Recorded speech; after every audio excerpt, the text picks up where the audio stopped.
دي الصورة اللي منزلها الصفحة الرسمية لنادي الزمالك بعد الماتش اللي كان هيوقف قلب الواحد ضد سموحة. بجد يا جماعة انا هفضل اقولها كل فيديو لحد ما ربنا يفتكرني. جمهور الزمالك غير اي حد. جمهور الزمالك لا يقارن باي حد.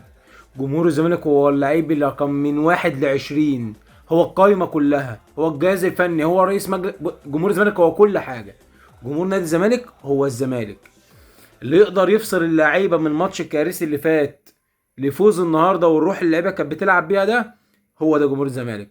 جمهور الزمالك اللي يعني قدر يخرج اللعيبه من ضغطه الماتش اللي فات ويعزلهم عن كل التوتر اللي حصل، ونلعب ماتش بحلو بمره.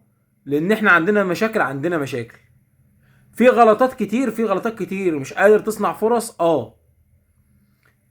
مش قادر تستغل الكور الثابته، دي مصيبه. بس الكابتن معتمد برضو الواحد زعل منه الماتش اللي فات، بس يعني واحد لما هدي وفكر فيها كويس شو، يعني فكر كويس كده في الكلام، ايه اللي متاح عند الراجل. طبعا ده مش مبرر للفشل ولا مبرر للنتيجه اللي حصلت، ولا مبرر لاي حاجه، ومش مبرر برضه لنتيجه المباراه، مش مبرر لاي حاجه. كابتن معتمد هو اللعيبه عملها الموسم ده.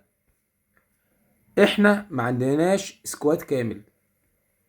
احنا عندنا لعيبه كويسه وشويه لعيبه مجتهده وجمهور واقف في ظهر الفرقه دي، فربنا بيكرمنا بس، لا اكتر ولا اقل.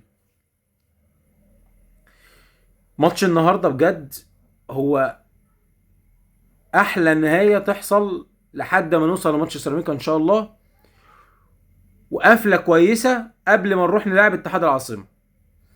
رساله بس لكل لعيبه نادي الزمالك وكابتن معتمد وجمهور نادي الزمالك واي حد، رساله لكل زملكاوي من لعيبه، مجلس اداره، للاسف جهاز فني، جمهور، لكله. 3 مطوشه كانوا 4 ونجحنا في 1، فاضل 3 مطوشه، 3 مباريات. 3 مباريات يا هيرفعونا لفوق في السماء، لا هينزلونا في الارض. 3 مطوشه ان شاء الله ربنا يكرمنا فيهم.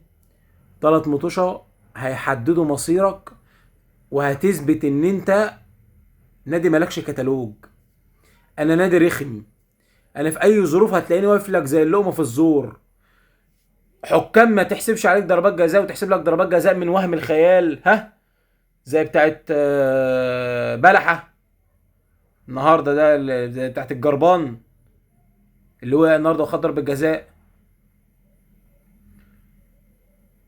رغم عقوبات، رغم ايقاف قيد، رغم قله فلوس، وكل الفلوس الناحيه التانيه، سواء الناديين التانيين، سواء الاسيوطي او والنادي التاني ده، ان شاء الله ربنا يكرمنا. لان القلب ابيض دايما، دايما بيبقى طريق ابيض.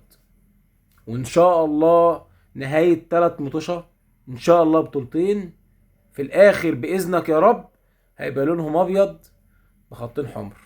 الف مليون مبروك لجمهور نادي الزمالك، وان شاء الله اللي جاي احسن، وان شاء الله نبعد شويه من الدوامه اللي احنا فيها وربنا يكرمنا. سلام عليكم.